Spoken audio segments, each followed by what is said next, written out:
Bien, alors bonjour à toutes et à tous. Nous reprenons ce cours donc après une interruption un petit peu longue. J'espère que vous avez pu récupérer l'enregistrement que j'avais laissé, qui est un montage à partir d'un cours d'une année antérieure qui collait à peu près à l'endroit du programme du cours où nous étions arrêtés. Alors, je vais très rapidement reparcourir les éléments sur lesquels nous nous sommes arrêtés avant les vacances. J'avais examiné avec vous une série de manuels, hein.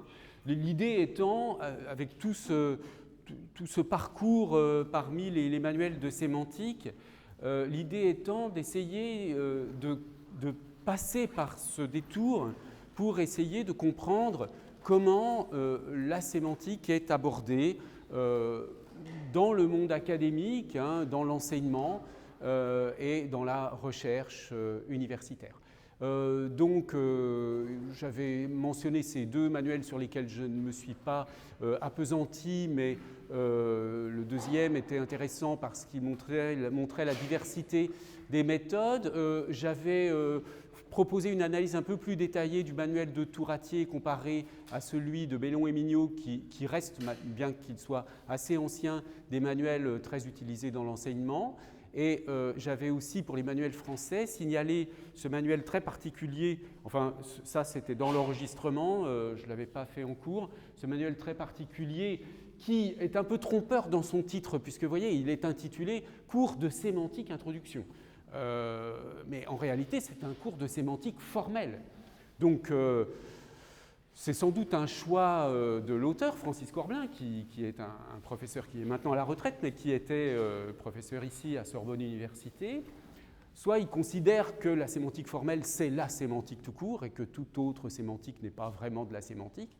Ce serait un petit peu ce qu'on a envie de penser quand on voit ce titre. Mais bon, voilà, dès qu'on ouvre le livre, on se rend compte que c'est de la sémantique formelle, donc c'est un cours très particulier, une orientation très particulière en sémantique.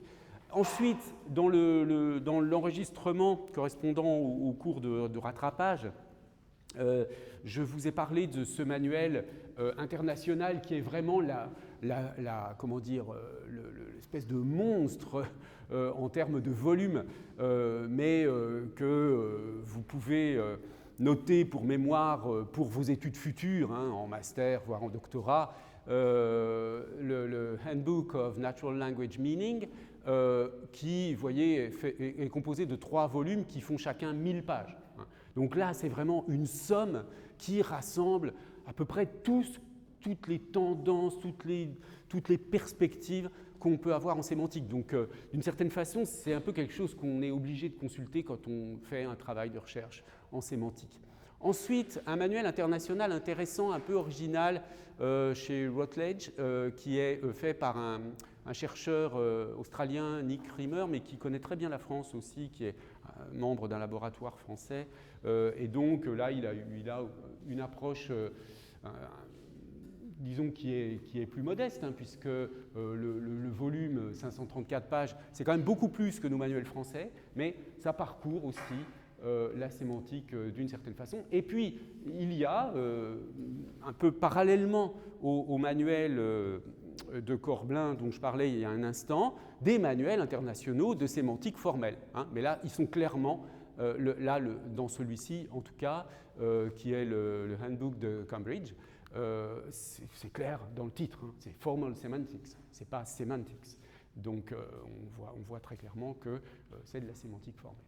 Alors, quelques conclusions sur tout cela. Je n'y reviens pas, mais simplement, disons, l'observation qu'on a faite depuis le début en disant qu'il fallait peut-être réfléchir à l'unité, à la question de l'hétérogénéité de la sémantique, puisque, au fond, même s'il y a une idée de sens qui reste présente au niveau du mot lexical, du mot grammatical, de la phrase, du texte, etc., on a quand même une certaine hétérogénéité du sens lui-même. Quand on parle de sens, on ne parle pas exactement de la même chose selon qu'on a affaire au sens des mots ou au sens des textes, par exemple. Bon. Et ça, c'est un point qui n'est pas tellement examiné en tant que tel dans les manuels, bien que les manuels, qu'ils soient des manuels français ou des manuels internationaux, bien que les manuels traitent séparément ces questions-là, hein, mais sans tellement expliciter le fait que ça pose un problème pour l'unité de la sémantique. Et puis j'avais terminé sur un article dont je vous conseille la lecture d'un spécialiste de sémantique très connu en France, qui est François Rastier, et qui distingue, lui, 4 grandes perspectives, hein, 4 types d'approches en sémantique: l'approche logique, psychologique, cognitive ou linguistique à proprement parler, mais dans un sens un peu particulier de linguistique, qu'on peut réduire à 3 plans en regroupant la sémantique psychologique et la sémantique cognitive dans une seule rubrique, hein. On peut distinguer donc 3 grands plans d'analyse du sens. Un plan plutôt logique, hein, qui là du coup s'intéresse à la relation entre le langage et réalité, si on veut, hein, pour simplifier beaucoup, et c'est là-dedans que va s'insérer la perspective de la linguistique formelle. La linguistique cognitive, qui elle s'intéresse plutôt au sens en tant qu'il est une propriété de la cognition humaine, et pas simplement une propriété de la relation entre langue et langage et réalité, hein, qui est la première perspective. Donc, en gros, on a les 3 paramètres là. On a l'être humain, on a le langage, l'esprit humain et la réalité. D'accord ? La sémantique logique prend en compte plutôt le rapport entre langage et réalité, tandis que la sémantique cognitive prend en compte la relation entre le sens et l'esprit humain, le sens en tant qu'il est produit par l'esprit humain, en tant que les propriétés du sens, les grandes structurations qui vont organiser la sémantique viennent probablement, tout au moins en partie, de la façon dont fonctionne le cerveau humain, hein, l'esprit humain. Bien. Et enfin, il y a une 3e perspective qui est celle que Rastier, là, en l'occurrence, développe, et qui est ce qu'il appelle la sémantique linguistique, où là, on s'intéresse aux langues en tant que telles, au système linguistique, indépendamment à la fois de la réalité et de l'esprit humain. Donc, vous voyez, vous avez trois composantes, si on veut, hein, le monde, l'esprit humain, les langues. Et soit vous étudiez la relation entre les langues et le monde, soit la relation entre les langues et l'esprit humain, soit les langues, la systématique interne des langues. Bon, ça fait 3 perspectives distinctes en sémantique. Donc on peut distinguer du coup la référence, le sens exprimé, le sens communiqué. Et donc à partir de maintenant, on va entrer dans le détail de 2 grands plans d'analyse, d'une part la sémantique lexicale, d'autre part la sémantique grammaticale. La sémantique lexicale, ça me permettra d'introduire les notions de base qu'on a vues apparaître dans les manuels, comme la notion de polysémie, la notion d'homonymie, la question de ce que sont des morphèmes, des choses comme ça, hein, donc vraiment des concepts de base de l'analyse sémantique. Et puis ensuite, on parlera un petit peu de sémantique grammaticale, à partir d'un point de vue très particulier qui est celui de la linguistique de Gustave Guillaume. Et je fais ce choix parce que ça reste assez peu connu alors que c'est un auteur important. Donc commençons avec la sémantique lexicale. Il faut d'abord préciser un petit peu qu'est-ce qu'on entend précisément par sémantique lexicale. Apparemment, c'est simple, c'est sémantique des unités lexicales par rapport aux unités grammaticales. Mais on va voir que la frontière entre le lexical et le grammatical est peut-être un petit peu plus compliqué que ce qu'on pourrait imaginer de prime abord. Ensuite, on s'interrogera sur la définition de l'unité lexicale elle-même, parce qu'au fond, il y a un problème pour savoir exactement si la notion de mot coïncide avec la notion d'unité lexicale. Est-ce que c'est la même chose, hein? En fait, on va voir que non, parce qu'il y a des cas, des mots un peu composés, hein, ce qu'on appelle des expressions idiomatiques ou simplement des mots composés, hein. Par exemple, je sais pas, un cordon bleu pour dire un bon cuisinier, est-ce que ce sont 2 mots ou c'est un mot? Donc ça pose un peu un problème et c'est ça qu'il faut examiner dans cette partie, la partie 4.2. Et puis ensuite, on a les composants ou les composantes de l'unité lexicale, qui sont donc les éléments qui constituent, l'ensemble des éléments qui constituent l'unité lexicale. Et puis ensuite, on verra la formation, comment elles évoluent, comment elles se forment. Alors, je commence donc par une petite réflexion sur les frontières entre le lexical et le grammatical. A priori, la sémantique lexicale, c'est la sémantique qui s'occupe des noms, des verbes, des adjectifs, des adverbes, ce qu'on appelle les mots lexicaux. Bon, très bien. Et puis, les mots grammaticaux sont pris en charge par un autre type de sémantique grammaticale. Et donc, la sémantique grammaticale, elle va s'intéresser aux parties du discours que sont les déterminants, les conjonctions, les pronoms, les prépositions, mais aussi aux morphèmes flexionnels et aux morphèmes dérivationnels, c'est-à-dire le morphème flexionnel veut dire, par exemple, les conjugaisons des verbes, les morphèmes de genre ou de nombre, et puis les morphèmes dérivationnels sont les préfixes, les suffixes. Bien, alors ça correspond à ce qu'on a vu jusqu'à présent, c'est-à-dire qu'il y a une sémantique lexicale, une sémantique grammaticale, les deux ne sont pas les mêmes, on avait vu que les procédés, on avait vu qu'en réalité, si on se pose le problème du point de vue de la compréhension, il n'y a pas de problème de compréhension des mots grammaticaux en général, en tout cas pas du tout du même ordre que dans le cas des mots lexicaux. On ne va pas chercher, par exemple, le sens des mots grammaticaux dans le dictionnaire, quoique ça peut arriver. Mais alors, il y a des complications parce que, en fait, dans la sémantique lexicale, vous avez bien sûr les noms, mais en fait, il y a des tas de phénomènes qu'on appelle de grammaticalisation, et vous avez parfois des noms qui deviennent des outils grammaticaux. Par exemple, pas, à l'origine, c'est le mot pas, un pas, faire deux pas, et c'est devenu la négation ne pas. Donc, aujourd'hui, ne pas est considéré comme un adverbe de négation, donc plutôt comme un mot grammatical, mais voyez que la frontière entre mots lexicaux et mots grammaticaux entre nom en tant que mots lexicaux et non grammaticalisés qui deviennent des mots grammaticaux, cette frontière peut être un peu poreuse dans certains cas, un peu compliquée à poser. Ensuite, encore plus évident, vous avez le cas des verbes. Alors, les verbes, évidemment, quand vous prenez des verbes, je ne sais pas, par exemple des verbes d'action comme marcher, courir, etc., vous voyez bien que ces verbes, ils décrivent une action, ils décrivent quelque chose, décoller, la fusée décolle, etc. Mais quand vous prenez des verbes comme être, avoir, alors pas avoir au sens de posséder, mais avoir dans l'auxiliaire, il a mangé, le verbe avoir, à ce moment-là, ça devient un pur outil grammatical, c'est juste un mot grammatical. Le verbe être, quand vous dites il est sorti, c'est pas du tout comme je pense, donc je suis. Là, je pense, donc je suis, le verbe être, je suis, ça veut dire j'existe. Donc le verbe être est employé comme un véritable mot lexical. Mais si vous prenez le verbe être dans je suis sorti, c'est juste un auxiliaire qui sert à fabriquer le passé composé. Donc dans ce cas-là, ça devient un mot grammatical. Donc vous voyez que le même mot, le verbe être, le verbe avoir, selon leur emploi, peuvent être soit un mot lexical, soit un mot grammatical. Avoir va être un mot lexical si vous dites j'ai une belle maison. Bon, là, avoir signifie posséder, etc. Il n'y a pas de problème, c'est un mot lexical. Mais si vous dites j'ai faim, c'est pas que vous avez quelque chose, c'est la conjugaison. Enfin, là, c'est pas la conjugaison, c'est une expression figée, j'ai faim, j'ai soif, etc. Et il n'y a pas quelque chose que vous avez à proprement parler au sens de posséder. Bon. Plus encore dans j'ai mangé, etc.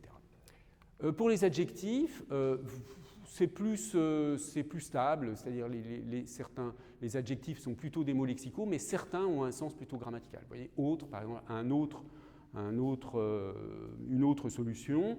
Autre, on le considère grammaticalement comme un adjectif, mais vous voyez que ce n'est pas un adjectif comme, je ne sais pas moi, des adjectifs de couleur, des adjectifs indiquant des propriétés de référent, comme je sais pas, lent, rapide, etc.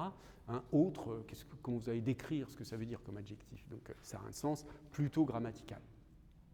Et puis les adverbes. Bien sûr, les adverbes du français qui sont formés avec le suffixe ment sont bien des mots, la plupart du temps, des mots lexicaux, comme rapidement, lentement, brillamment. Là, ce sont des mots lexicaux. Mais vous avez des adverbes comme si ou très, qui ne fonctionnent pas du tout comme des mots lexicaux, mais plutôt comme des mots grammaticaux. Le si va apporter une nuance d'intensité, hein. Il est si aimable, etc. Très aimable, donc c'est juste une nuance d'intensité ajoutée à l'idée qu'un élément possède, un support possède la propriété désignée par l'adjectif, mais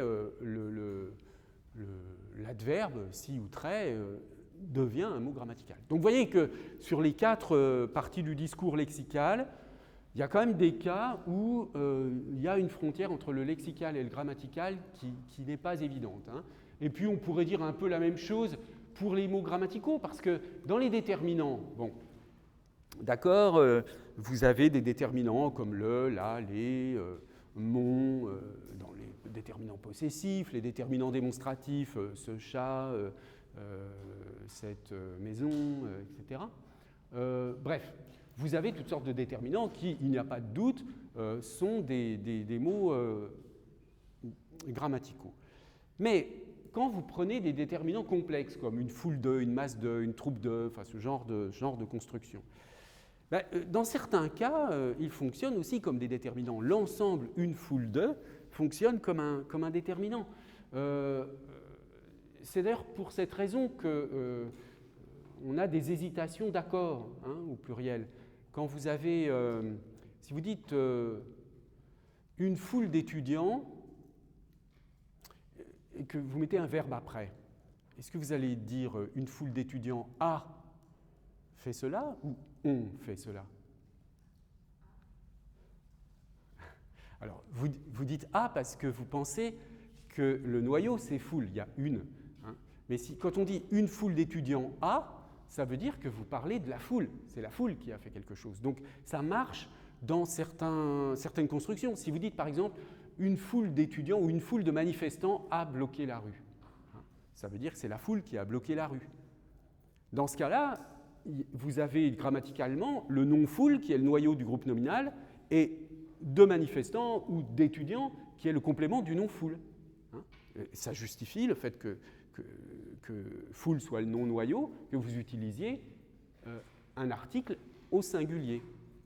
Mais si vous dites une foule de au sens de beaucoup de, au sens de des, par exemple si vous dites une foule d'étudiants, une foule d'étudiants ont été absents cette semaine-là. Bon. Eh bien, une foule de, ça veut dire des, beaucoup de, certains. Hein. Ça commute avec ces déterminants-là. Donc, dans ce cas-là, vous accordez au pluriel, hein, parce que cette fois-ci, vous ne parlez pas de la foule, par exemple la foule qui a bloqué l'avenue, mais vous parlez des étudiants. Hein. Foule d'étudiants sont venus. Voilà. Et dans ce cas-là, une foule de est un déterminant complexe. C'est l'équivalent de des. Des étudiants sont venus, une foule d'étudiants sont venus. Donc le problème ici, ce n'est pas un problème normatif de dire est-ce qu'il faut accorder au singulier ou au pluriel avec une foule de, et c'est exactement le même raisonnement avec une masse de, une troupe de, un ensemble de, etc. C'est l'accord va changer selon l'interprétation sémantique, justement, hein, selon l'interprétation que vous faites du groupe. Une foule d'étudiants, est-ce que vous parlez de la foule ou est-ce que vous parlez des étudiants? Si vous parlez de la foule, vous accordez au singulier. Si vous parlez des étudiants, vous accordez au pluriel. D'accord ? Même chose avec majorité, par exemple. Une majorité d'étudiants a fait cela ou ont fait cela. Hein, et dans certains cas, effectivement, les deux sont possibles, mais dans d'autres cas, on aura plus nettement la majorité ou les étudiants qui vont l'emporter comme interprétation du non-noyau. Bien. Donc ça, c'est juste pour vous dire que dans ce cas-là, hein, si on a un déterminant complexe comme une foule de, ben, le déterminant, c'est un mot grammatical, mais il est formé à partir d'un mot lexical. Il y a des cas, par exemple, je repense tout d'un coup à un exemple, j'ai une foule de questions.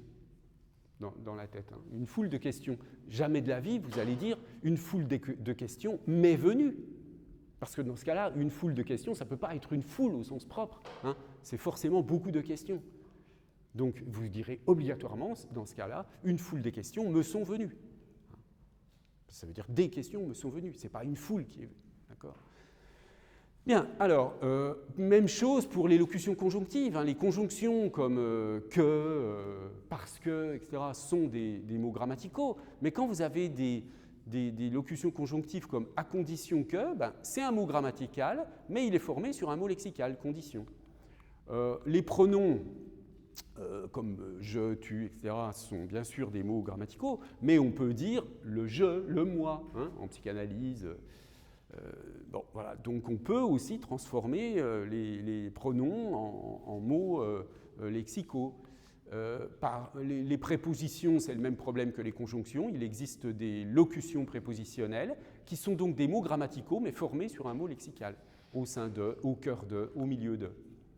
Bon, il reste les morphèmes de flexion et de dérivation, globalement, eux, ils restent grammaticaux dans tous les cas, à part quelques hésitations parfois pour des morphèmes bon, comme dérivationnels, mais je passe sur ce point. C'est déjà assez compliqué comme ça. Donc voilà, ce que je souhaite que vous reteniez de cette petite réflexion qu'on va juste approfondir un tout petit peu avec une ou deux diapositives supplémentaires, c'est que la frontière entre le lexical et le grammatical n'est pas aussi simple que cela. Hein. Alors, il y a quand même des critères hein, qui séparent nettement les mots qui séparent assez nettement les mots grammaticaux des mots lexicaux. Les mots grammaticaux, en général, c'est un inventaire plutôt clos. Hein. Vous n'allez pas inventer de nouveaux déterminants ou de nouvelles prépositions. En revanche, il peut y avoir de nouvelles locutions prépositionnelles ou de nouveaux déterminants complexes. Hein. Mais, disons, les éléments de base, eux, sont un inventaire clos, alors que les mots lexicaux, c'est un inventaire plutôt limité, c'est-à-dire qu'à un moment donné, il y a un lexique disponible, mais le lexique, il peut s'enrichir de mots nouveaux. Hein, ça. Ensuite, les mots grammaticaux sont plutôt, évidemment, des mots outils qui sont, du point de vue du sens, alors on dit sémantiquement légers. Il y a certains auteurs, en particulier Ténière, parlaient de mots vides hein, pour parler des mots grammaticaux. Bon, c'est tout à fait exagéré de parler de mots vides, ça voudrait dire qu'ils n'ont pas de sens du tout. Bien sûr qu'ils ont un sens, mais c'est un sens abstrait, un sens grammatical. Hein. Lui, il parlait de mots vides parce qu'il prenait l'exemple du télégramme, mais je me demande si je ne vous en ai pas déjà parlé des télégrammes, où en fait on peut très bien supprimer les mots grammaticaux. Hein. Au lieu de dire j'arrive à Paris demain à 8h, on peut dire arrive Paris demain 8h. On peut supprimer tous les mots grammaticaux, on comprend quand même la phrase. Même si. Donc ça veut dire que du point de vue du sens, ils sont un peu secondaires. Hein. Non. Mais en réalité, ils sont un peu secondaires, disons, qui n'apportent pas la description que apportent les mots lexicaux, mais ils sont évidemment tout à fait essentiels malgré tout, et ils apportent en particulier des informations au sens d'instruction. Hein. On l'avait vu, ça, lorsqu'on s'était interrogé sur le sens des mots grammaticaux, on avait vu que les mots grammaticaux, ils donnent une instruction qui permet d'interpréter la phrase hein, ou l'énoncé.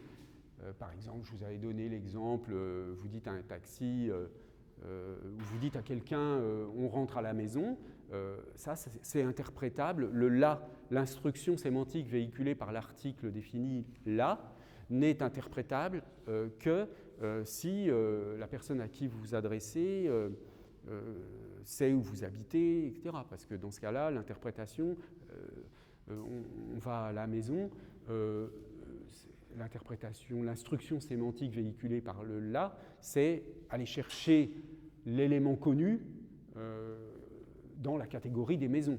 Hein. Bon, si vous ne le connaissez pas, si vous dites ça, emmenez-moi à la maison à un chauffeur de taxi, ça ne marche pas. Hein. Il ne peut pas interpréter l'instruction sémantique. Donc les mots grammaticaux, ils véhiculent une instruction sémantique. Oui.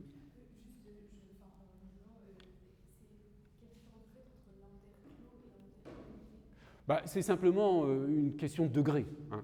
C'est-à-dire que l'inventaire est vraiment, comme je le disais tout à l'heure, on ne peut pas, si on laisse de côté tout ce qui est locution, il est difficile d'imaginer qu'en français, on va créer un nouvel article ou un nouveau...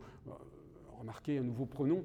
Remarquez, il y a bien eu le IEL, hein, dont on a parlé à un moment donné, qui est, après tout, une invention. Mais vous voyez, il y a beaucoup de résistance, hein, lorsqu'il s'agit de créer des mots grammaticaux. Alors que pour les mots lexicaux, il y a une réalité nouvelle, on invente un mot nouveau. Hein. Ça, on est très habitué avec le vocabulaire de la technologie, en particulier de la technologie informatique, pour... voilà. Voilà, donc il y a une différence donc, entre les mots lexicaux qui sont des unités autonomes, alors que les mots grammaticaux établissent des relations entre les éléments lexicaux, et ils ont un sens référentiel, c'est-à-dire descriptif. Ça décrit quelque chose en général, les mots lexicaux. Hein. Alors que les mots grammaticaux, ils ne décrivent rien de tangible, ils contiennent une information sémantique très abstraite. Alors, pour finir, 2 diapositives renvoyant à un texte de Bernard Victory, un texte tout à fait intéressant, que je mentionne ici, sur le sens grammatical. Il prend l'exemple de bien et il va montrer que quand vous prenez un mot comme bien, selon son emploi, en réalité, il va être lexical ou grammatical. Donc, dans le cas de bien, par exemple, ce découpage, alors j'ajoute, parce qu'il est question de ça avant dans le texte, entre le lexical et le grammatical, ne correspond pas à une classification sur une base sémantique. On aurait plutôt tendance à opposer du côté lexical la valeur de possession, donc un bien, quelque chose que je possède, qui est à moi, la valeur de satisfaction, ça fait du bien, la valeur éthique, faire le bien, l'adjectif, c'est un type bien, donc vous voyez là c'est un adverbe employé comme adjectif, et certains emplois adverbiaux, il s'est bien comporté. Donc tout ça, on peut dire que ce sont des emplois de bien qui sont plutôt lexicaux. Mais du côté grammatical, on va avoir le degré, hein, il a bien bu, c'est pas, là ça veut dire il a beaucoup bu, le renforcement d'une assertion, c'est bien son écriture, de concession, j'écrirai bien, mais etc. Hein, donc un même mot peut être employé, en l'occurrence ici un adverbe, dans un sens plutôt lexical et plutôt grammatical. Et la conclusion qu'en tire Bernard Victory, ce sont 2 principes. D'une part, l'idée que, alors je lis de nouveau la citation, la distinction grammaticale-lexicale n'est pas une propriété binaire, mais plutôt un gradient le long d'un continuum. Donc il y a des mots plutôt grammaticaux et d'autres plutôt lexicaux. Donc il y a des mots lexicaux plus, qui sont presque tout le temps lexicaux, mais théoriquement, n'importe quel mot peut passer d'une catégorie à l'autre. Hein. Et puis vous avez des mots lexicaux un peu moins lexicaux que d'autres, etc.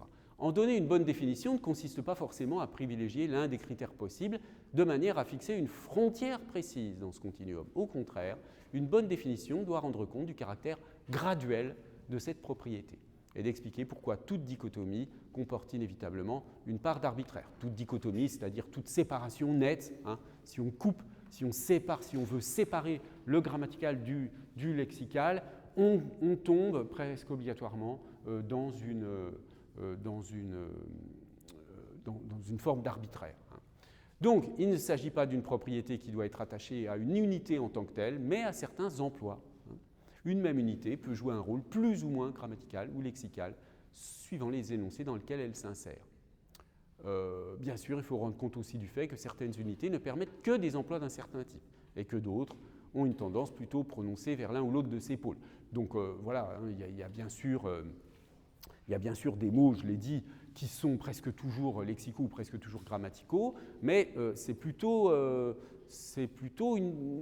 les extrémités de la polarité. Hein. C'est le grammatical plus ou le lexical plus. Hein. Mais entre les deux, il y a toutes sortes de degrés entre le lexical et le grammatical.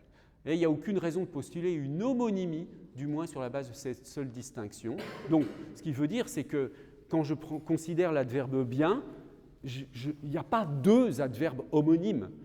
L'adverbe bien qui serait lexical et l'adverbe bien grammatical, et qui seraient deux homonymes. Bon, on va revenir plus tard sur la notion d'homonymie, c'est-à-dire des mots qui n'ont aucun rapport sémantique entre eux. Donc il n'y a pas de raison qu'il y ait une homonymie.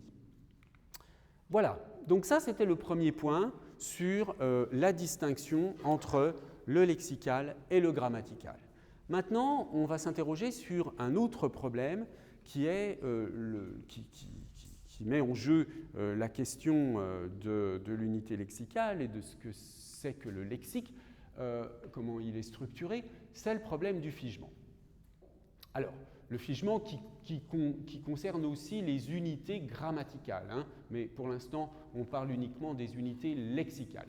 Donc, je prends deux exemples. Une table ronde, j'ai organisé une table ronde sur tel sujet, ça veut dire j'ai organisé une réunion, d'accord ? Donc, table ronde, j'ai deux mots, mais j'ai une seule unité lexicale, puisque ça signifie réunion, ça ne veut pas dire une table qui est ronde. Hein.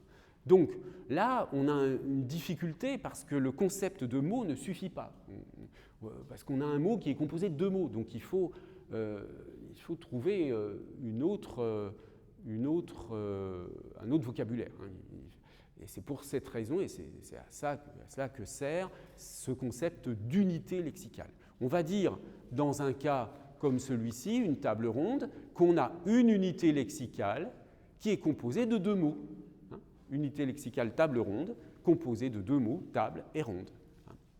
Et quand l'unité est composée de plusieurs mots, on parle d'une unité polylexicale. Donc il y a des unités monolexicales, comme une table, comme rond, ça ce sont des unités monolexicales, et il y a des unités polylexicales qui sont composées de plusieurs mots. Casser sa pipe au sens de mourir, ça signifie c'est le même genre de problème. Hein. Puisque casser sa pipe, c'est l'équivalent de mourir, les trois mots casser, ça et pipe constituent une seule unité lexicale. Qui est aussi un certain nombre d'études de psychologie cognitive montrent que du point de vue cognitif, on traite comme une seule unité ces éléments polylexicaux.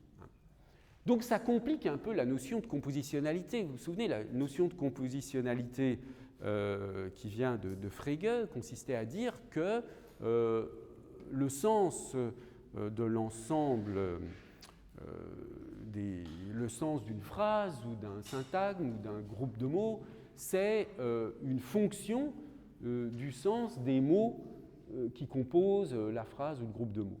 Donc, à ce moment-là, si on en reste à la compositionnalité, une table ronde, c'est une table qui a la propriété d'être ronde, point, par opposition à une table rectangulaire, à une table carrée, etc.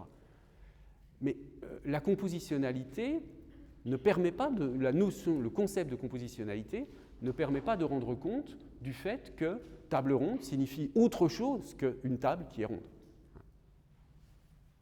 Donc, c'est indispensable la notion de compositionnalité, parce que si vous dites « j'ai organisé une table ronde », vous avez de la compositionnalité entre « je » et « organisé » et « table ronde ».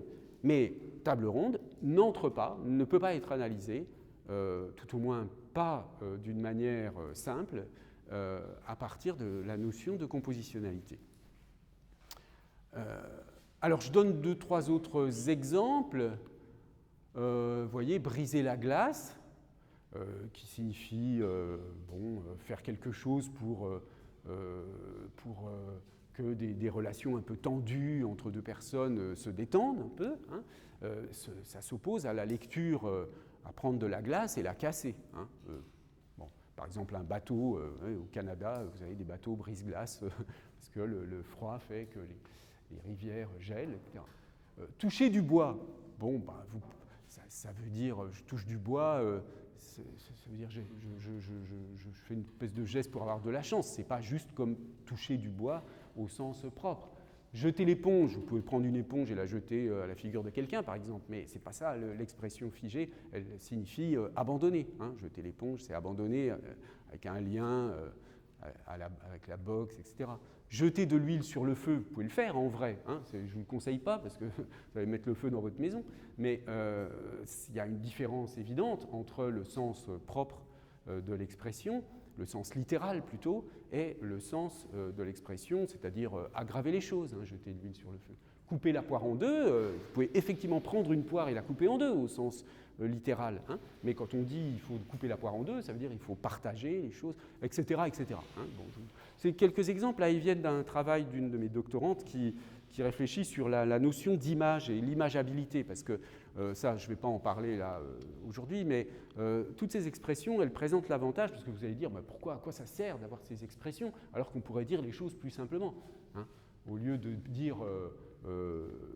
un autre exemple que j'aime bien, c'est couper les ponts. Hein. Couper les ponts, ça veut dire cesser toute relation. Pourquoi on a besoin, dans une langue comme le français, de dire couper les ponts, alors qu'on peut très bien dire j'ai cessé toute relation avec telle personne. Pourquoi surcharger la langue de cette expression? Tout simplement parce que couper les ponts apporte quelque chose que n'apporte pas cesser toute relation. Cesser toute relation, ça a un sens, c'est abstrait, c'est quelque chose de... Le verbe cesser, relation, ce sont des verbes qui ont un sens assez abstrait. Et couper les ponts, c'est concret. Hein, ça, même si c'est un peu bizarre comme expression, si on la prend au sens strict, hein, d'ailleurs, on comprend parce que les ponts, c'est quelque chose qui relie, et couper les ponts, on comprend comme si on cassait un pont, mais jamais on coupe un pont. On pourrait dire détruire les ponts si on voulait être un peu plus juste dans l'expression littérale. Mais peu importe, la plupart du temps, les gens n'y pensent pas, et ça ne les choque pas qu'on dise couper les ponts, parce qu'on est habitué, etc. Mais il y a quelque chose de visuel, de plus... oui, il y a une image, hein, dans couper les ponts qu'on n'a pas dans cesser toute relation. Mais certaines expressions ne produisent pas une image. Hein. Couper les ponts va produire une image, mais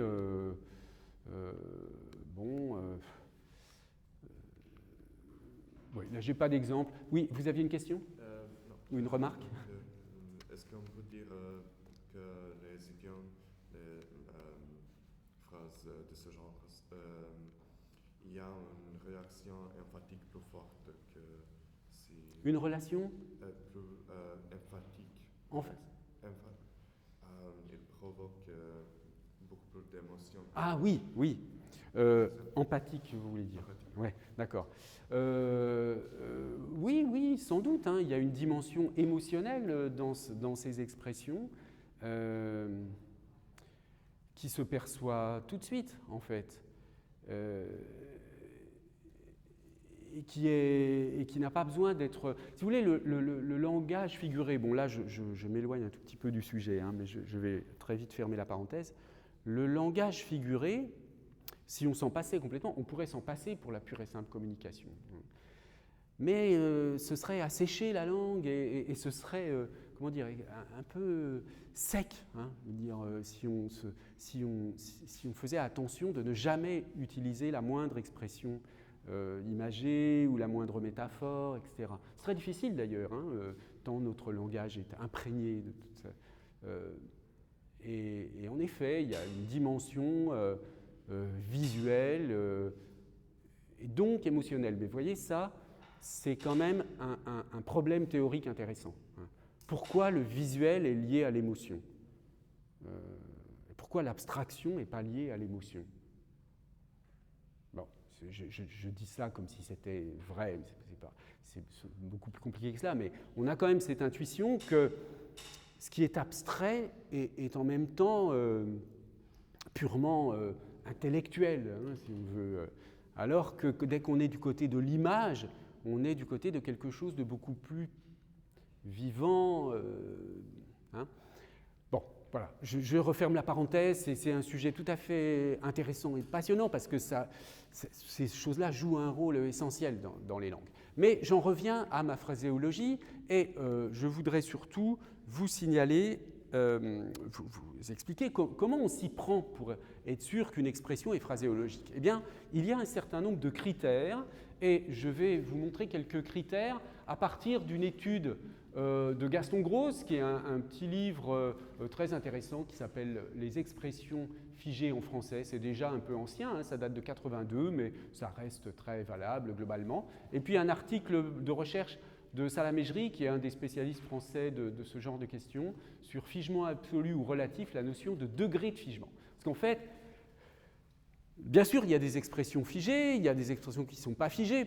Par exemple, si je dis je coupe la poire en deux et que je la coupe réellement, ce n'est pas figé.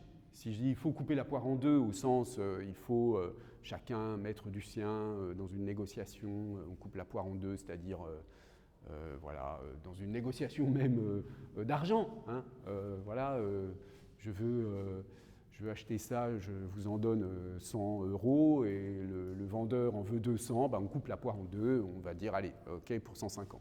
Hein, c'est ça, couper la poire en deux. Bien. Là, on a l'impression, quand on dit cela, quand on présente les choses de cette façon-là, qu'il y a des expressions figées et d'autres qui ne le sont pas. Mais la réalité linguistique, c'est qu'il y a des degrés de figement. Vous voyez, tout à l'heure, là, on vient de parler à propos du lexical et du grammatical de degrés de grammaticalité, finalement. Victory disait des gradients, un gradient le long d'un continuum. Il y a des degrés, des choses plus ou moins grammaticales, plus ou moins lexicales. Là, c'est un peu la même chose, et c'est comme ça très souvent dans le langage. C'est très rare qu'on ait de pures et simples oppositions. La plupart du temps, on a des degrés. Donc là, il y a des degrés de figement. Et il y a un certain nombre de critères donc, pour vérifier si une expression est plus ou moins figée. Alors, je vous donne une liste de critères un peu exhaustive à partir d'un exemple qui est casser sa pipe. Hein, casser sa pipe. Donc, qu'est-ce qu'on fait? On dit que c'est figé. Qu'est-ce que ça veut dire que c'est figé? Ça signifie qu'au fond, on ne peut pas modifier l'expression grammaticalement. Alors, il y a des modifications que les expressions tolèrent et d'autres qu'elles ne tolèrent pas. Donc là, par exemple, la variation de la personne et le nombre du possessif, on peut le changer, ça. Je peux dire Luc a cassé sa pipe, mais je peux dire Luc et Max ont cassé leur pipe. Je peux mettre au pluriel, etc. Je peux changer le mode du verbe. Hein. Je crains que Max n'ait cassé sa pipe. Je peux mettre du subjonctif. Je peux mettre des adverbes de temps, mais il va casser sa pipe dans peu de temps. Je peux insérer des éléments entre le verbe et le complément. Hein. Par exemple, tous, nous casserons tous notre pipe un jour. Max a bêtement cassé sa pipe. Bon. Par contre, la pronominalisation, là, ça commence à être compliqué. Hein. C'est pour ça que j'ai mis un point d'interrogation ici. Luc a cassé sa pipe et tu la casseras un jour aussi. Là, ça passe plus du tout, ça. La substitution d'un verbe synonyme au verbe casser, ça, on ne peut pas non plus. Max a rompu sa pipe, ça ne marche pas. Hein. Vous voyez, alors que si vous dites j'ai cassé le bâton, je peux dire j'ai rompu le bâton. Hein. Mais avec l'expression figée, on peut, ça c'est vraiment souvent le cas, on ne peut pas remplacer par un verbe synonyme et on ne peut pas non plus remplacer, vous voyez, brûle-gueule, c'est un mot un peu ancien pour remplacer pipe, mais on pourrait mettre cigarette, etc. Ça ne marche pas. On ne peut pas dire Max a cassé son brûle-gueule, on ne peut pas dire Max a cassé sa cigarette au lieu de dire sa pipe. On peut pas, on a obligatoirement sa pipe qui est lié, le déterminant possessif est obligatoirement lié au sujet. Hein. Je ne peux pas dire Max a cassé leur pipe. On ne peut pas mettre un modificateur, c'est-à-dire un adjectif avec le nom. Hein. On ne peut pas dire il a cassé sa vieille pipe. On ne peut pas faire de clivage, c'est-à-dire à partir de Max a cassé sa pipe, on ne peut pas dire c'est sa pipe que Max a cassé. Le passif non plus n'est pas accepté, la pipe a été cassée par Max. L'interrogation ni la relativisation. Bon, donc là, ce sont des critères qui marchent pour les expressions verbales figées. Hein. Il y a d'autres critères que je n'ai pas mis ici pour gagner du temps, pour les expressions nominales. Par exemple, si on prend table ronde, hein, vous ne pouvez pas, dans une expression nominale, dans une expression comme ça, un figement non adjectif, hein, table ronde, c'est un figement non table adjectif ronde. Vous ne pouvez pas, par exemple, ajouter un adverbe. Vous ne pouvez pas dire j'ai organisé une table très ronde. Hein. Vous ne pouvez pas transformer l'adjectif en nom. Si vous dites j'ai organisé une table ronde, vous ne pouvez pas dire parler de la rondeur de la table. Hein. Alors que si vous dites j'ai acheté une table ronde, vous pouvez dire, à la limite, même si c'est un peu bizarre, la rondeur de cette table est parfaite. Bon, voilà, il y a un certain nombre de critères Vous ne pouvez pas non plus transformer la relation épithète en relation attribut. Quand vous dites « j'ai organisé une table ronde », vous ne pouvez pas dire « cette table est ronde » ou « était ronde ». Bref, donc il y a toutes sortes de critères, mais comme je l'annonçais, il y a des degrés. Donc on parle, quand on parle d'unité polylexicale, on parle aussi de phrasème. Donc il y a des degrés, et si on compare par exemple faire la pluie et le beau temps, casser sa pipe et enterrer la hache de guerre, eh bien, on voit que ces trois expressions, c'est juste un exemple, hein, ne réagissent pas de la même façon aux différents tests. Vous voyez, faire la pluie et le beau temps, bon, on peut à la rigueur dire c'est la pluie et le beau temps qu'il faut, mais on ne peut pas mettre au passif, on ne peut pas dire la pluie et le beau temps sont faits. On peut utiliser la négation, ils ne font pas la pluie et le beau temps, et l'interrogation marche aussi. Mais il y a quand même un des critères ici, le passif, qui est bloqué. Avec casser sa pipe, on l'a vu, il y a trois critères qui sont bloqués. Donc je n'y reviens pas, il y a juste la négation qui est possible. Donc ça veut dire que casser sa pipe est à un degré de figement plus élevé que faire la pluie et le beau temps. Et puis enterrer la hache de guerre, alors ça c'est le moins figé des trois, hein, puisqu'on voit que les quatre tests ici fonctionnent sans problème. Hein. Donc c'est moins figé. C'est la hache de guerre qu'ils ont enterrée, la hache de guerre a été enterrée, ils n'ont pas enterré la hache de guerre, qu'ont-ils enterré la hache de guerre Voilà. Mais vous voyez que malgré tout, on ne pourrait pas remplacer, ça reste figé, parce que on ne pourrait pas remplacer par exemple hache par, je ne sais pas moi, hachoir. Hein. On ne pourrait pas dire ils ont enterré le hachoir de guerre, ça ne marche pas du tout. Alors que vous pourriez très bien dire, si vous dites mon hachoir, ma hache coupe bien, vous pouvez dire mon hachoir coupe bien, ça marche sans problème, ça ne parle pas de la même chose, mais la substitution des noms fonctionne parce que ce n'est pas figé dans ce cas-là. Hein. Donc ça reste bien une expression idiomatique ou un phrasème, mais il est moins figé que les deux autres. Donc tout ça, ces éléments montrent qu'on a affaire à des expressions polylexicales qui sont donc des unités polylexicales. Alors, faire la pluie et le beau temps, casser sa pipe, enterrer la hache de guerre, ce sont des unités polylexicales. Bon, alors, on va faire la pause et ensuite je vous parlerai de ce petit schéma qui présente la typologie des phrasèmes selon Melchuk.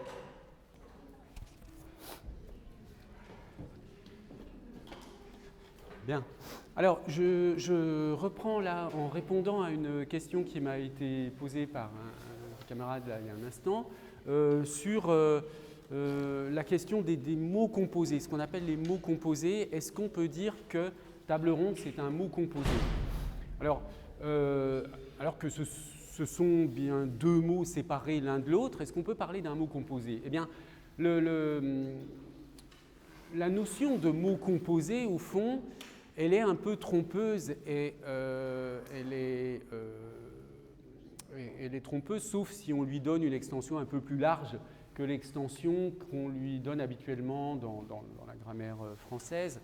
C'est-à-dire qu'on va parler de mots composés, par exemple, lorsqu'il y a des traits d'union entre les mots, lorsqu'il y a, disons, une marque, ou alors quand les mots sont soudés, par exemple un portefeuille. Bon, on va parler d'un mot composé parce que c'est un seul mot avec, mais là, il n'y a pas deux unités lexicales. Hein. Donc, la question, c'est est-ce que, il n'y a pas de doute, hein, j'espère vous avoir convaincu, sur le fait que table ronde au sens de réunion, c'est une unité polylexicale. C'est une unité polylexicale composée de deux mots. Alors, est-ce qu'on peut dire que c'est un mot composé? La réponse, c'est oui. Simplement, dans la grammaire traditionnelle, la notion de mot composé, elle est limitée au cas de la soudure ou bien des traits d'union. Mais en fait, ces notions sur le figement, ça ne fait qu'une vingtaine d'années, peut-être 30 maintenant, enfin bon, mais c'est pas si ancien que ça, si vous voulez. Il y a beaucoup, comme l'enseignement scolaire de la grammaire est toujours quand même en retard, ce qui est normal, hein, sur sur les recherches en linguistique. Ces recherches sur le figement, elles sont relativement récentes et donc elles n'ont pas encore été totalement intégrées. Et la notion de mots composés, au fond, c'est une notion qui est antérieure à la découverte de la notion de figement et de degré de figement. Donc oui, on va parler de mots composés, si on veut, mais il est préférable de parler de phrasème ou de figement ou de degré de figement, parce que ensuite on va être un peu embêté. La notion de mots composés, elle suppose qu'il y a soit figement, soit pas de figement. Hein. Alors qu'on vient de voir, il y a des degrés de figement, et ça pose problème. Mais pour répondre concrètement, oui, on peut dire table ronde, c'est un mot composé. Alors, ça, c'est une présentation donc, d'un auteur, Melchuk, qui est un auteur important en linguistique, qui a travaillé notamment sur les dictionnaires électroniques. Et donc, évidemment, tous ces mots composés, ça pose des problèmes à l'informatique. Hein. Ça en a posé, tout au moins, à un moment donné, dans l'histoire du traitement automatique du langage. Et ça reste, voilà, quand il y a ronde, ou quand il y a table, par exemple, dans un texte, hein, pour l'analyse informatique, il faut bien que la machine puisse être capable de dire est-ce que c'est vraiment d'une table que je parle, c'est-à-dire un plateau avec des pieds, etc., ou est-ce que ça va être une réunion, ou est-ce que ça va être, je ne sais pas, parce qu'il y a d'autres, une table de multiplication, par exemple, c'est encore autre chose, etc. Donc quel sens on doit retenir, etc., etc. Donc ça pose toutes sortes de problèmes techniques même hein, pour le traitement automatique des langues. Et un auteur comme Melchuk a beaucoup travaillé sur ce genre de questions et il propose un classement qui est le suivant, qui est intéressant. Donc, il distingue d'abord ce qu'on appelle les pragmatèmes des phrasèmes. Hein. Donc d'abord, le phrasème en général, c'est tout ce qui est syntagme non libre. Donc syntagme, c'est un groupe de mots. Soit il est libre, c'est-à-dire je peux changer... vous voyez, quand je dis j'ai acheté une table ronde, je peux dire j'ai acheté une table carrée, j'ai acheté un bureau rond. Enfin, chacun des mots peut être remplacé dans ma phrase j'ai acheté une table ronde. Chacun des mots peut être remplacé par un synonyme, par un autre mot. Ça, c'est ce qu'on appelle donc un syntagme libre. Et dès que le syntagme n'est pas libre, on est dans le phrasème. Alors, vous avez des phrasèmes qui sont liés à la situation concrète extérieure qu'on appelle des pragmatèmes, donc des phrasèmes conditionnés pragmatiquement. Donc, par exemple, quand on voit écrit « danger de mort » sous une pancarte de ce type-là, ça a un sens bien précis, ça veut dire si vous touchez les fils, etc., vous risquez une électrocution, etc. Donc, le sens de l'expression, elle doit être interprétée en fonction de la situation. Et on ne peut pas...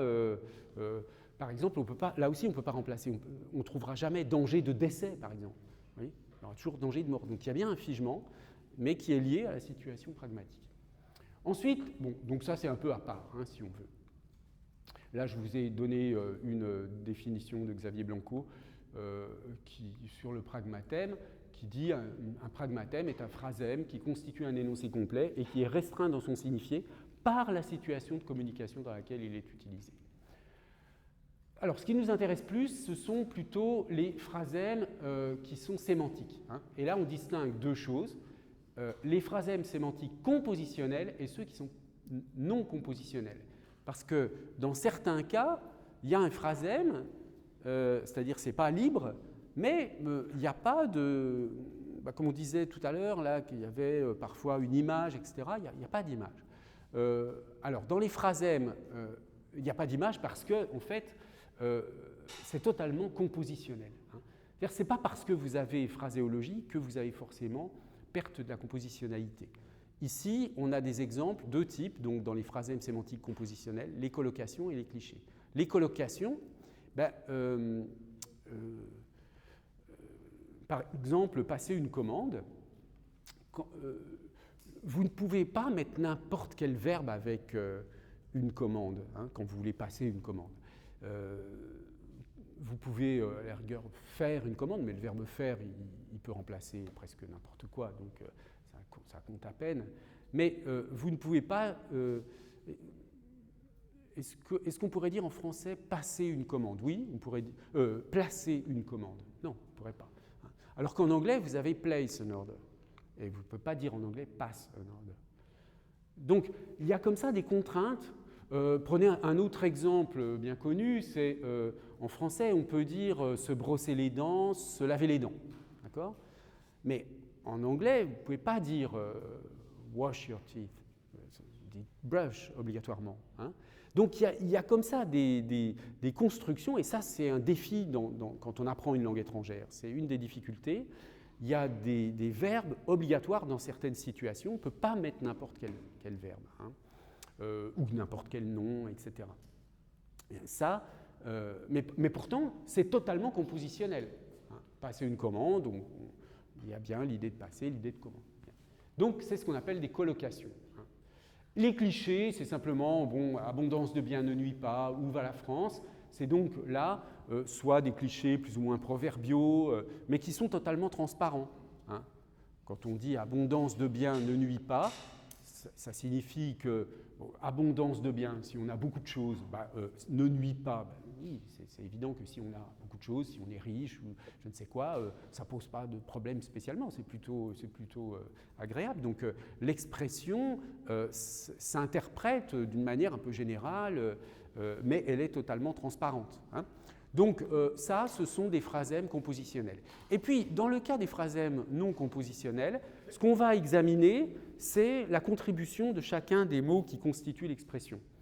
Alors, par exemple, si je prends « attendre un enfant », dans « attendre un enfant », j'ai une locution faible parce que les deux mots « attendre » et « enfant » jouent un rôle dans l'interprétation. Alors, attendre un enfant au sens d'une femme enceinte. Hein. Une femme enceinte, elle attend un enfant. Alors là aussi, il y a quand même un phrasème, parce que ce n'est pas la même chose de dire, je ne sais pas, si vous allez chercher votre petit frère à la sortie de l'école, vous attendez un enfant, hein, vous attendez qu'un enfant sorte, mais ça c'est le sens littéral. Mais attendre un enfant au sens d'être enceinte, c'est donc un phrasème, hein, puisque là il y a quand même quelque chose un sens qui n'est pas prévisible, si vous le, enfin, je veux dire un sens qui n'est pas le simple résultat de la combinaison du sens de attendre et du sens de enfant, mais malgré tout, quand une femme est enceinte, elle attend bien quelque chose, et il y a bien un enfant dans l'histoire. Hein. Bon, donc, les deux mots contribuent à l'expression. En revanche, quand vous parlez de fruits de mer, ce ne sont pas des fruits, les fruits de mer. Bien, certes, ça concerne la mer, mais ce ne sont pas des fruits. Donc là, il y a un seul des deux mots qui contribue au sens de l'expression. L'autre n'est pas interprétable du tout dans le sens de l'expression, ou alors pas littéralement, tout au moins. Vous voyez d'ailleurs qu'en anglais, on ne dit pas sea fruit, enfin, on dit sea food, hein, nourriture de la mer. Bien. Donc là, on a une semi-locution, donc quelque chose d'un peu plus figé. Et puis enfin, il y a les locutions fortes, où là, quand on dit prendre le taureau par les cornes, pour dire prendre un problème sérieusement, il n'y a pas de taureau, il n'y a pas de cornes, aucun des mots, là c'est totalement métaphorique, aucun des mots qui constituent l'expression n'est interprétable littéralement pour comprendre le sens global. Donc ça fait ça permet de distinguer des degrés dans les différents types de locutions. D'accord ? Bon, voilà. Ça, retenez bien cela, c'est le genre de questions qu'on peut vous poser à l'examen. Alors ensuite, qu'est-ce que c'est qu'une unité lexicale précisément ? Donc on vient de voir qu'il y a plusieurs types d'unités lexicales, des unités monolexicales, donc comme chaise, table, etc., et des unités polylexicales, comme table ronde, cordon bleu, etc. Maintenant, à quoi ça sert une unité lexicale ? Alors il y a plusieurs choses qui sont intéressantes à commenter sur les rapports entre les signes linguistiques, la pensée et le monde, sur les constituants de l'unité lexicale, sur le rapport à la dénomination, la catégorisation, et puis le problème compliqué de la polysémie. Alors, je ne sais pas si on aura le temps de voir tout aujourd'hui, mais on va quand même avancer. Alors, on l'a vu tout à l'heure, hein, du point de vue du sens, les unités lexicales jouent un rôle crucial. Hein, je ne reprends pas l'exemple du télégramme. Alors, je n'ai pas précisé, mais vous savez ce que c'est qu'un télégramme ? Parce que c'est un truc tellement ancien que c'était un système dans lequel vous téléphoniez à la poste et vous disiez, voilà, je veux envoyer tel message à une personne, et à la poste, quelqu'un écrivait le message que vous transmettiez sur un papier, et le papier était ensuite transmis, manuellement, transporté au domicile du destinataire, et on remettait le papier. Sauf que le prix du télégramme dépendait du nombre de mots. Du coup, les gens supprimaient les mots grammaticaux. Donc, au lieu de dire, comme je vous disais tout à l'heure, j'arrive à 11h à la gare de Lyon, ils disaient arrivé 11h, gare de Lyon. Gare Lyon, même. Comme ça fait moins de mots, ça coûte moins cher. Mais on comprend quand même. Bon, donc, c'est un petit exemple tout simple pour montrer que les unités lexicales jouent évidemment un rôle crucial. Alors ensuite, il y a une notion importante qui est souvent, les étudiants confondent souvent, il faut clarifier ce point sur la relation, pourtant qui est très simple à mon avis, entre unité lexicale et concept. Enfin très simple, c'est-à-dire le concept de concept lui-même est compliqué, mais si on veut tracer une distinction entre unité lexicale et concept, c'est assez simple. En fait, un concept, on peut le considérer, il y a plusieurs façons de concevoir les concepts, mais bref. Ce qui est caractéristique par opposition à l'unité lexicale, c'est qu'une unité lexicale, c'est obligatoirement une partie du discours. Une unité lexicale, c'est obligatoirement, qu'elle soit monolexicale ou polylexicale, c'est obligatoirement soit un nom, un verbe, un adjectif, un adverbe, une préposition, une conjonction, etc. Ça appartient à une partie du discours. C'est vraiment dans le langage et dans la mesure où c'est, enfin dans la langue, et dans la mesure où c'est dans la langue, il y a une partie du discours à laquelle l'unité lexicale appartient. Mais le concept, lui, c'est le résultat d'une conceptualisation, c'est une catégorie, on peut le considérer comme une catégorie logique ou comme une catégorie mentale, mais considérons-le, là, pour simplifier pour l'instant, comme une catégorie mentale. Le concept, il n'a pas de partie du discours. Et il est commun à toutes les langues. Le concept de table, quand je parle du concept de table, ce n'est pas un nom, ce n'est pas un verbe, évidemment ce n'est pas un verbe, mais ce n'est pas non plus un nom. Le concept de table, c'est le même que je dise table, table, comme on dit déjà en allemand, Tisch, bref, peu importe. Alors, une distinction intéressante chez Gustave Guillaume pour rendre compte de la différence, enfin, disons, de ce qui spécifie l'unité lexicale par rapport au concept, c'est le schéma de la construction du mot pour Gustave Guillaume. Donc, comme je vous le disais tout à l'heure, Gustave Guillaume, on va en reparler, c'est un auteur très important du XXe siècle, qui est mort en 1960, qui a écrit ses premiers livres juste après la Première Guerre mondiale, dans les années 1900. C'est quoi son premier livre je crois que c'est 1915, enfin ça m'échappe là un peu, je ne sais plus. Le problème de l'article et sa solution dans la langue française. Il a toute une théorie que je vous expliquerai un peu plus tard, mais là, je ne vais pas entrer dans le détail, mais simplement, il distingue dans la conceptualisation du mot, quel qu'il soit, deux phases. Une phase qu'il appelle d'idéogénèse et une phase qu'il appelle de morphogénèse. Ce qu'il appelle l'idéogénèse, c'est la construction du concept qui est véhiculé par le mot. Et la morphogénèse, c'est le fait de donner à ce concept des propriétés grammaticales.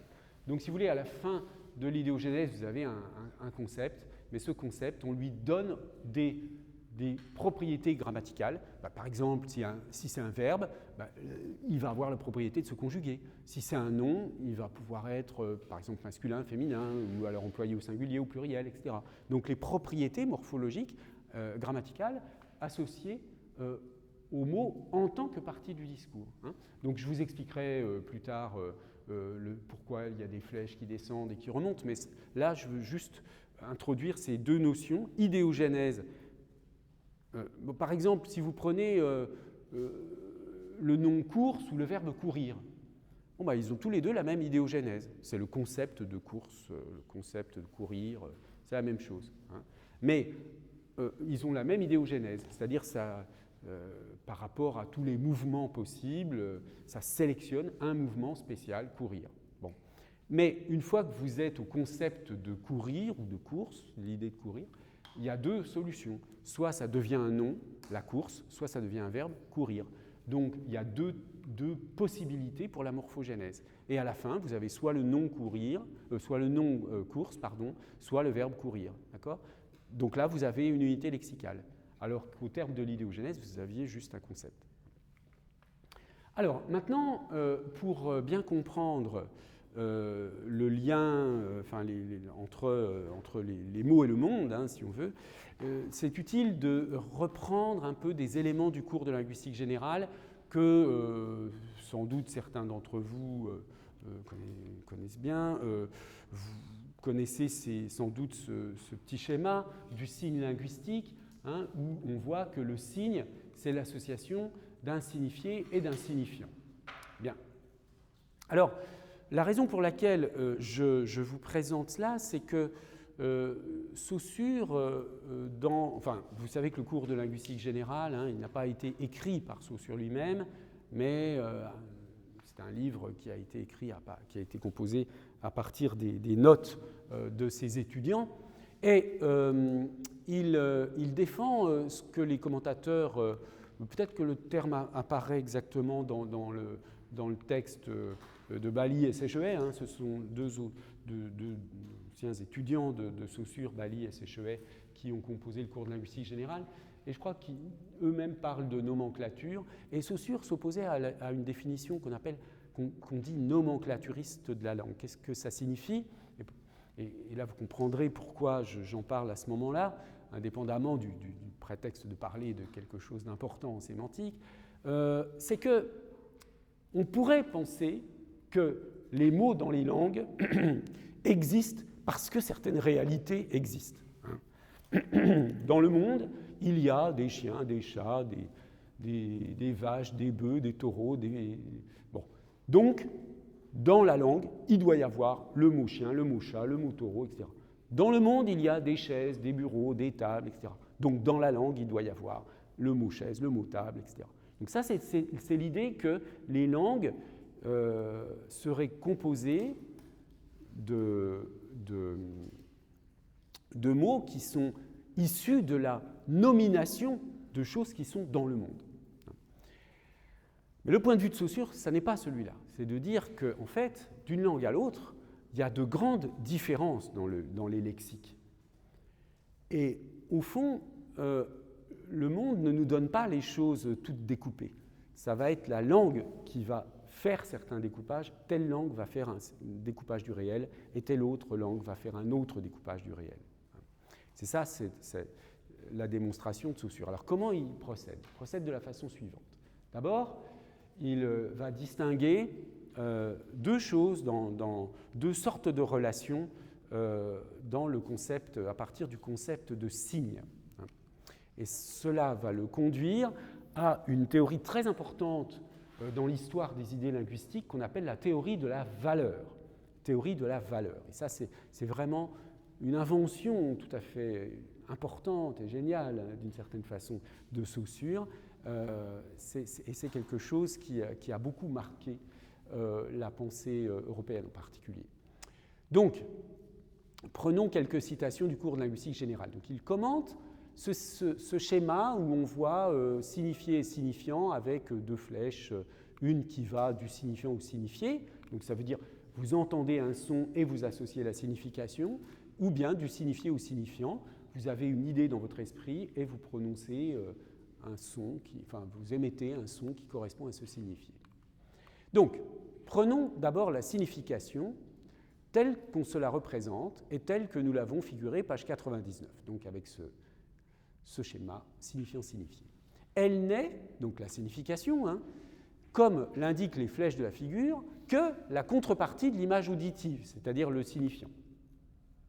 La contrepartie, la signification, c'est juste ce qu'on associe au signifiant. Tout se passe entre l'image auditive et le concept, dans les limites du mot considéré comme un domaine fermé, existant pour lui-même. Tout se passe entre l'image auditive et le concept. Voilà, c'est la signification, ce serait la relation entre les deux. Mais voici l'aspect paradoxal de la question. D'un côté, le concept nous apparaît comme la contrepartie de l'image auditive dans l'intérieur du signe, et de l'autre, ce signe lui-même, c'est-à-dire le rapport qui relie ces deux éléments, est aussi et tout autant la contrepartie des autres signes de la langue.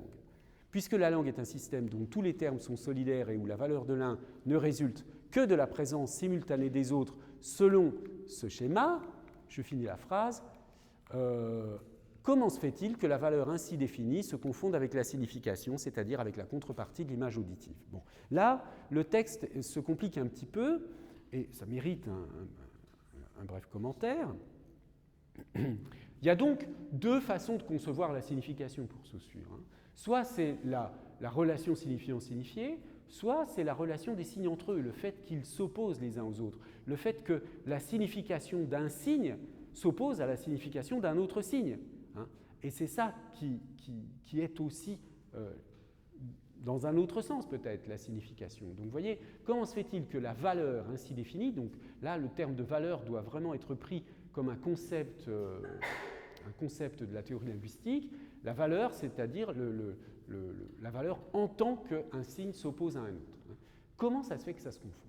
Il semble impossible, donc je reprends la citation, il semble impossible d'assimiler les rapports figurés ici par les flèches horizontales, ces flèches-là, entre ensemble signifiant-signifié, c'est-à-dire entre signes, il semble impossible d'assimiler les rapports figurés ici par les flèches horizontales à ceux qui sont représentés plus haut par des flèches verticales, donc c'est-à-dire ceux-là, les flèches verticales signifiant-signifié. Autrement dit, pour reprendre la comparaison de la feuille de papier qu'on découpe, bon, je vous redirai ça après, on ne voit pas pourquoi le rapport constaté entre les différents morceaux n'est pas distinct de celui qui existe entre le recto et le verso d'un même morceau.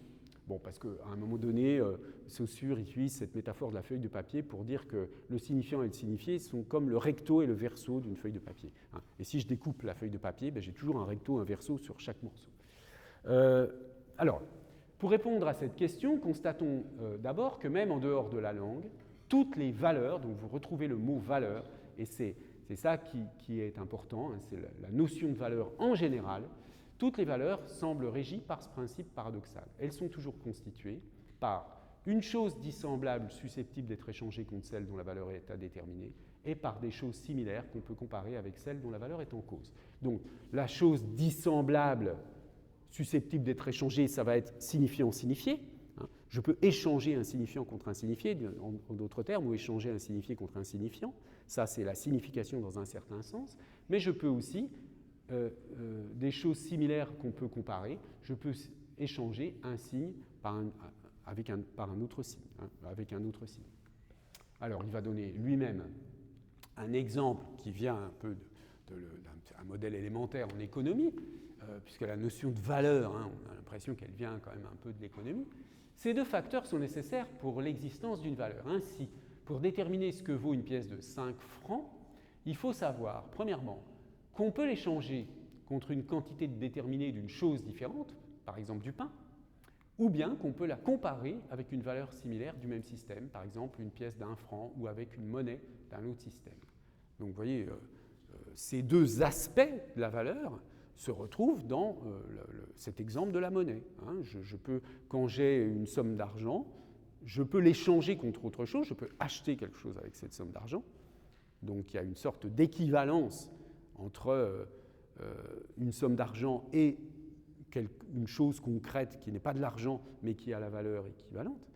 Et puis je peux échanger cette somme d'argent contre soit la somme équivalente dans une autre monnaie, ou bien je peux échanger un billet contre des pièces de monnaie avec la valeur équivalente, par exemple. Et voilà, l'analogie est la suivante. De même, un mot peut être échangé avec quelque chose de même nature, un autre mot.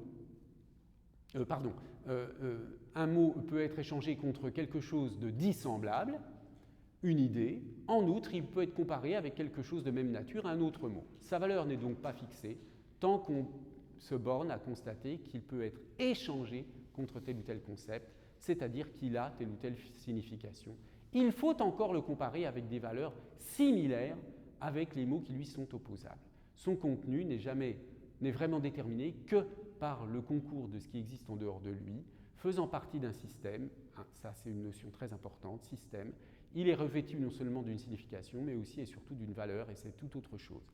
Donc, vous voyez que la notion de système est liée à la notion de valeur. Ça signifie que quand il faut imaginer là, les flèches entre les signes, il faut vous imaginer ça comme une espèce de réseau, hein, où il y a des liens d'opposition entre tous les éléments d'un système de signes.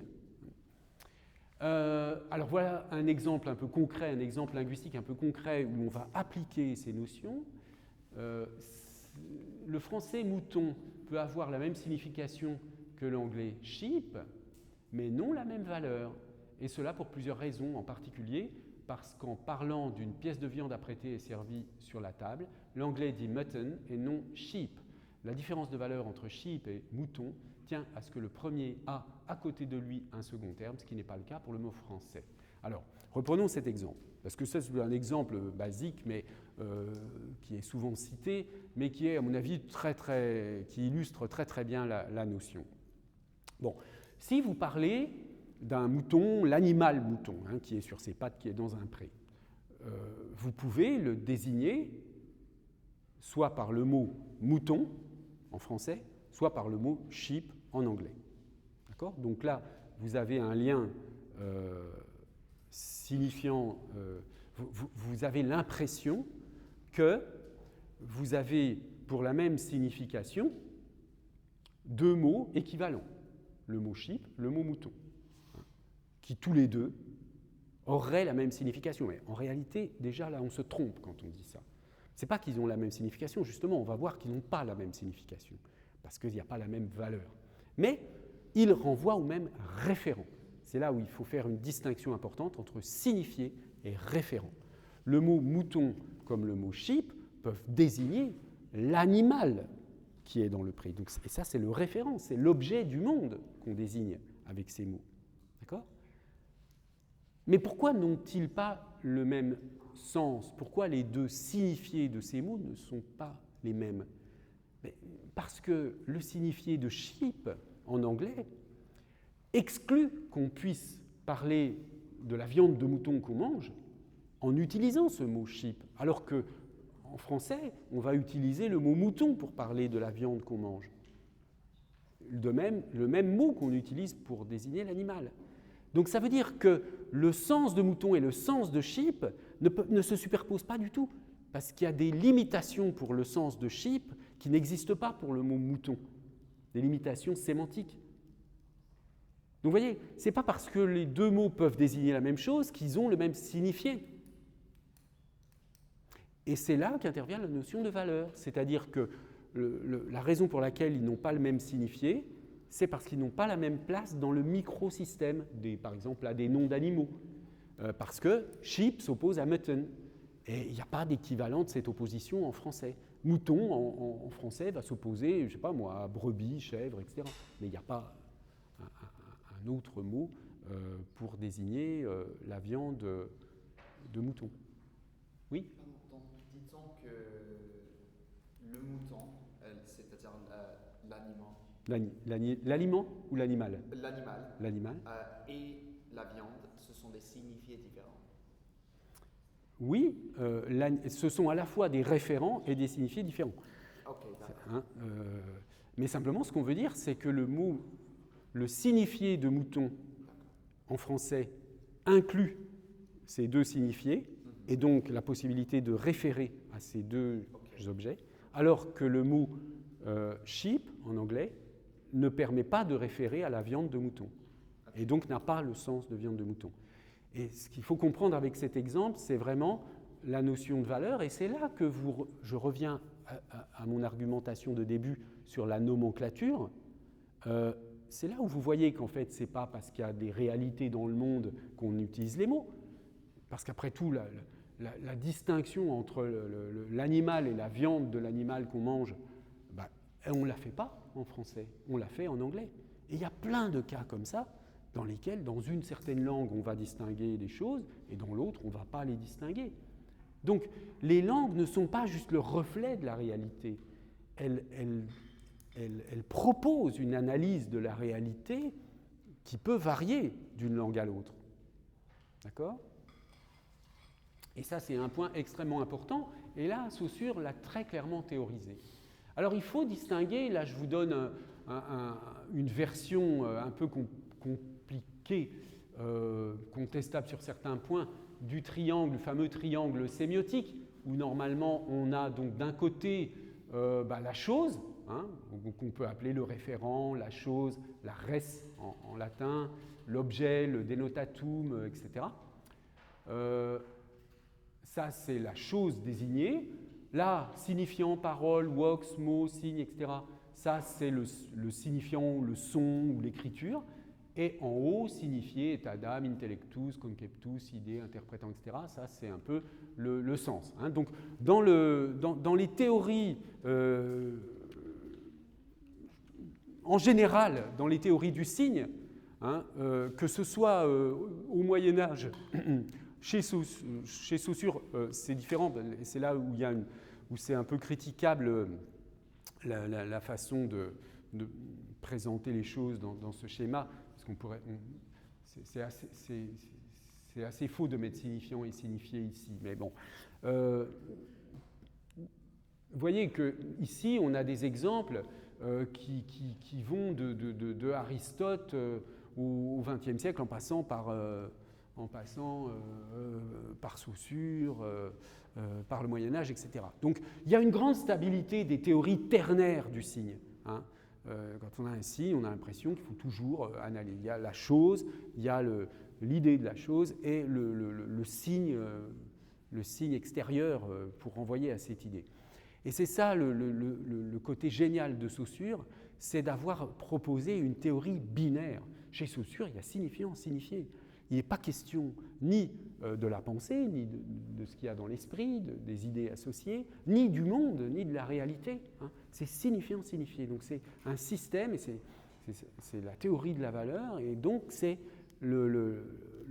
l'ensemble des signes dans leur relation d'opposition les uns avec les autres. Oui, vous aviez une remarque, une question ? J'arrive pas à comprendre la place de la valeur dans la binarité signifiant-signifié. Alors,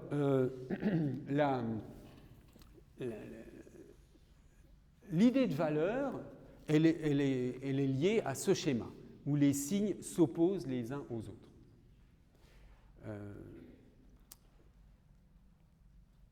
Les signes, dans cette perspective, dans le cas de la théorie de la valeur, sont vus comme des unités purement différentielles, en fait.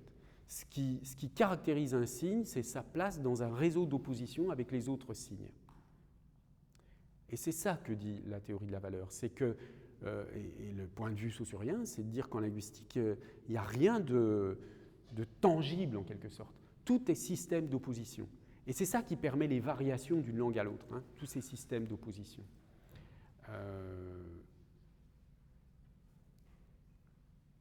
Donc la théorie de la valeur, c'est précisément ce schéma des signes opposés les uns aux autres qui en rend compte. Et ça, on le voit avec l'exemple sheep-mutton, parce qu'il y a une relation de ce type-là, d'opposition, par exemple, entre sheep et mutton, qui est en anglais, hein, et qu'on n'a pas en français. Du coup, le réseau d'opposition des mots entre eux, pour un microsystème des noms d'animaux, hein, n'est pas le même d'une langue à l'autre. Du coup, les signes n'ont pas la même valeur, et comment dire, et du coup, les signes, pardon, je dis du coup, là, c'est plutôt une expression à éviter, là, en ce moment, qui est un peu trop surutilisée. Bref, les signes se définissent en tant que signes dans le système linguistique. Quand je caractérise mutton en disant que ça s'oppose à sheep, je ne parle pas de la réalité, je ne parle pas de la dimension mentale associée à ces mots. Je parle juste du système, des mots qui s'opposent les uns aux autres. Et c'est ça la théorie de la valeur. Oui. Est-ce que je me trompe si c'est un peu en rapport avec le fait que dans certaines langues, dans toutes les langues, j'ai l'impression qu'on accorde de l'importance aux sortes de hiérarchies différentes en fonction de s'ils sont importants ou non dans la langue, dans la culture de la langue. Je ne sais pas si déjà vous avez compris ça, c'est pas du tout clair dans ma tête, donc pour ça que c'est pas clair quand je le dis. Mais en gros, par exemple, je sais pas, chaque langue est une réalité différente, une vision du monde différente, parce qu'elle dessine des choses différentes. Oui, voilà. C'est ça l'idée. Il y a on le dit comme ça parfois, c'est ce qu'on appelle parfois le relativisme linguistique ou l'hypothèse dite de Sapir-Whorf, où chaque langue est une vision du monde, en quelque sorte. Hein. Et donc, dans ce cas-là, la valeur, ce serait oui ou non? Est-ce que ce serait quelque chose qui serait plus important, moins important, dans le fait que ce soit important, ce mot-là désigne un concept important? Non, non. Alors non, effectivement, il ne faut pas interpréter valeur au sens de valorisation. Hein. Valeur au sens où elle prend plus de place dans la langue, elle est plus existante dans la langue. Non, non. La notion de valeur, là, il faut vraiment la prendre comme un concept presque économique. Hein. C'est-à-dire, c'est la valeur de X euros, c'est tant de dollars. Vous voyez, c'est vraiment la valeur dans ce sens-là. Hein. Parce qu'on a des réseaux d'opposition. Attendez, oui, je vois que les gens veulent entrer dans l'amphi. Non, non, ça va, on a encore un petit peu de temps. Et donc, l'idée que des choses ont plus d'importance que d'autres, ça va intervenir à un moment donné, mais pas au niveau de la théorie de la valeur. La théorie de la valeur, c'est simplement une théorie qui permet de comprendre pourquoi les dénominations vont être différentes d'une langue à l'autre. Et c'est pourquoi Saussure a cette théorie binaire du signe qui est si originale dans l'histoire des idées hein, par rapport aux théories ternaires du signe. Mais ce que vous dites est tout à fait juste lorsque on va voir qu'est-ce que les langues vont choisir de conceptualiser ou pas. Et ça, je vous en parlerai plutôt la semaine prochaine, mais il est vrai que d'une langue à l'autre, on va choisir de nommer quelque chose ou pas. Alors, si on prend l'exemple de mutton sheep, c'est un exemple, si j'ose dire, un peu anodin, dans la mesure où on voit très bien, on n'a pas de mal à conceptualiser la viande de mouton. Il se trouve qu'il n'y a pas de mot en français pour dire ça, mais ce n'est pas un concept compliqué à concevoir. Hein. Alors peut-être je n'ai pas bien compris votre idée, allez-y.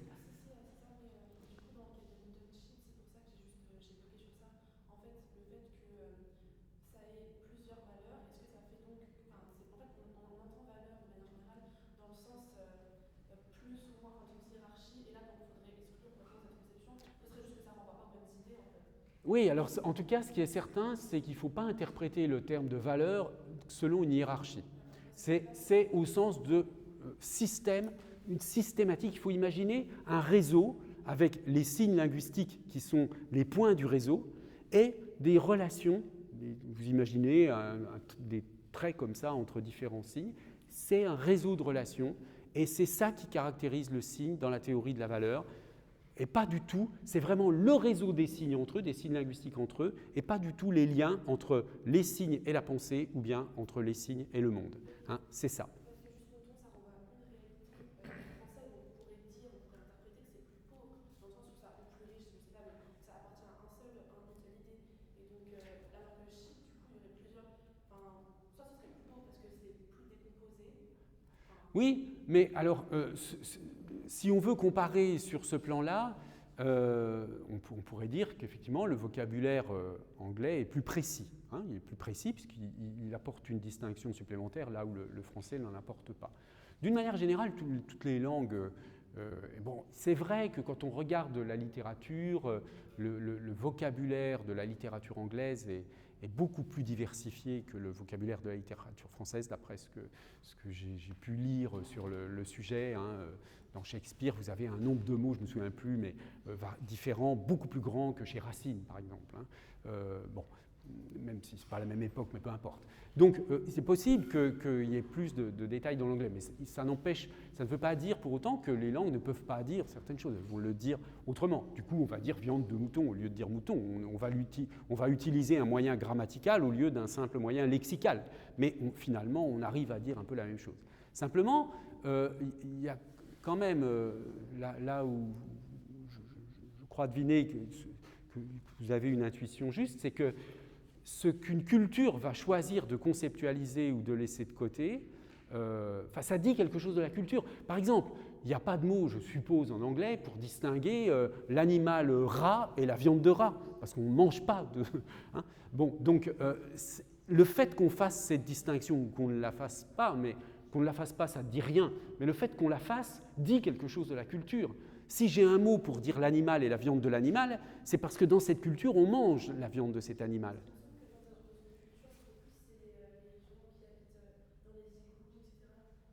Ah oui, oui, les mots pour la neige. Oui, oui. Non, mais vous avez raison. C'est tout à fait le genre d'exemple qu'on donne lorsqu'on parle de cette question du relativisme linguistique. Il y a des auteurs, oui, qui sont justement Sapir et Worf, qui ont donné cet exemple de très nombreux noms pour distinguer la neige dans différents états. Mais en réalité, c'est un peu une erreur, cette analyse, parce qu'il semblerait qu'ils ont confondu les déclinaisons d'un même mot avec des mots différents. En fait, il n'y a pas tant de mots différents. Mais bon, peu importe, le problème n'est pas là. Le problème, il va être de dire, est-ce que si un mot n'existe pas dans ma langue, je ne peux pas accéder au concept, hein? Bon, alors ça, c'est une question qu'on réexaminera, si vous voulez bien, la semaine prochaine, parce que là, je vois que la séance est passée. Est-ce que vous avez d'autres questions sur le point? Évidemment, là, on va très très vite, hein, c'est un problème très, très vaste et compliqué, mais j'y reviendrai quand même un petit peu en début de cours la semaine prochaine. Voilà, merci de votre attention et à la semaine prochaine.